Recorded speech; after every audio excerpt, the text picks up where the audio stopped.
3/4 kilo മൈദ എടുത്തിട്ടുണ്ട്. നിങ്ങൾക്ക് എത്ര ആളിൽ നിന്ന് വെച്ചാൽ അതിനനുസരിച്ച് എടുക്കാം. ആവശ്യത്തിന് ഉപ്പ് കൂടി ഇട്ട് കൊടുക്കണേ. എന്നിട്ട് നന്നായി മിക്സ് ആക്കി കൊടുക്കണം. അതിലേക്ക് ഒരു 1/4 കപ്പോളം തൈര് കൂടി ഒഴിച്ച് കൊടുക്കണേ.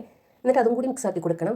1/2 കപ്പ് പാലില്ലേ, അത് ഇളഞ്ഞ് ചൂടാക്കിയിട്ട് എടുക്കണേ. എന്നിട്ട് അതിലേക്ക് 1 ടേബിൾ സ്പൂൺ പഞ്ചസാരയും 1 ടേബിൾ സ്പൂൺ ഈസ്റ്റ് കൂടി ഇട്ട് കൊടുക്കണം. ഡ്രൈ ഈസ്റ്റ് ആയാലും സാധാ ഈസ്റ്റ് ആയാലും കുഴപ്പമൊന്നുമില്ല. നന്നായി മിക്സ് ആക്കി കൊടുത്തിട്ട് ഒരു 10 മിനിറ്റോളം മാറ്റി വെച്ച് കൊടുക്കണം. 10 മിനിറ്റിന് ശേഷം മൂടി തുറന്നിട്ട് ഈ മൈദ മിക്സിലേക്ക് ഇത് ഒഴിച്ച് കൊടുക്കാം. മൊത്തത്തിൽ അങ്ങ് ഒഴിച്ച് കൊടുത്തിട്ട് കുറച്ച് വെള്ളം കൂടി ഒഴിച്ച് കൊടുക്കണേ. ഇനി എത്ര വെള്ളം വേണ്ടെന്ന് വെച്ചാൽ സാധാ വെള്ളം ഇടക്കിടക്ക് ഒഴിച്ച് കൊടുത്താൽ മതി. എന്നിട്ട് നല്ല രീതിയിൽ മിക്സ് ആക്കി കൊടുക്കണം. ഇതുപോലെ ഒരു 1/4 മണിക്കൂറോളം നന്നായി കുഴച്ചെടുക്കണം.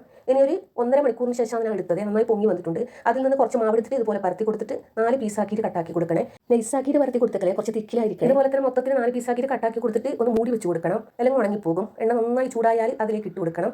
എന്നിട്ട് മീഡിയം ഫ്ലെയിമിലേക്കായിരിക്കണം. ഹൈ ഫ്ലെയിമിലോ ലോ ഫ്ലെയിമിലോ ആകരുത്. തിരിച്ചു മറിച്ചിട്ട് ഫ്രൈ ആക്കി എടുക്കണം. ഹൈ ഫ്ലെയിമിലായാൽ പെട്ടെന്ന് മുകൾ ഭാഗം മാത്രം കരിഞ്ഞിട്ട് ഉള്ളു വേവില്ല.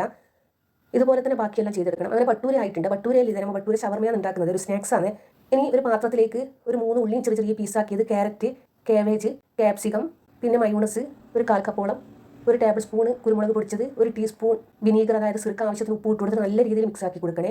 ഉപ്പും മഞ്ഞളും കുരുമുളകിലും മിക്സ് ആക്കിയിട്ട് ഫ്രൈ ആക്കി എടുത്ത് ചിക്കൻ ചെറിയ ചെറിയ പീസാക്കിയിട്ട് കട്ടാക്കി കൊടുക്കണം. എന്നിട്ട് അതിലേക്ക് ഇട്ട് കൊടുത്തിട്ട് കുറച്ച് മല്ലിയില കൂടി ഇട്ട് കൊടുക്കണം. എല്ലാം കൂടി നന്നായി മിക്സ് ആക്കി എടുക്കണം. ഇനി ഇതിൽ നിന്ന് ഓരോ ഭട്ടൂരി എടുത്തിട്ട് 2 സൈഡ് കട്ടാക്കി കൊടുക്കണേ. ഒരു സൈഡ് കട്ടാക്കി കൊടുക്കരുത്.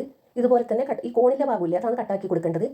ഇതുപോലെ കത്തി കൊണ്ട് കട്ടാക്കി കൊടുക്കണം. അല്ലെങ്കിൽ കത്രിക ഉപയോഗിച്ച് കട്ടാക്കി എടുത്താൽ മതി. ഇതുപോലെ തന്നെ മൊത്തത്തിൽ അങ്ങ് ചെയ്തെടുക്കണേ. ഇനി ഇതിലേക്ക് ഷവർമ മസാല നിറച്ച് കൊടുക്കാം. അതിന് മുന്നേ കുറച്ച് മയോണസ് ഉള്ളിലേക്ക് ആക്കി കൊടുക്കണം. ഈ ഭട്ടൂരയുടെ ഉള്ളി, അപ്പോഴാണ് കഴിക്കാൻ നല്ല ടേസ്റ്റ് ഉണ്ടാവുക. നല്ല ടേസ്റ്റാണ് ഈ ഭട്ടൂര ഷവർമ സ്നാക്സ് കഴിക്കാൻ വേണ്ടിയിട്ട്.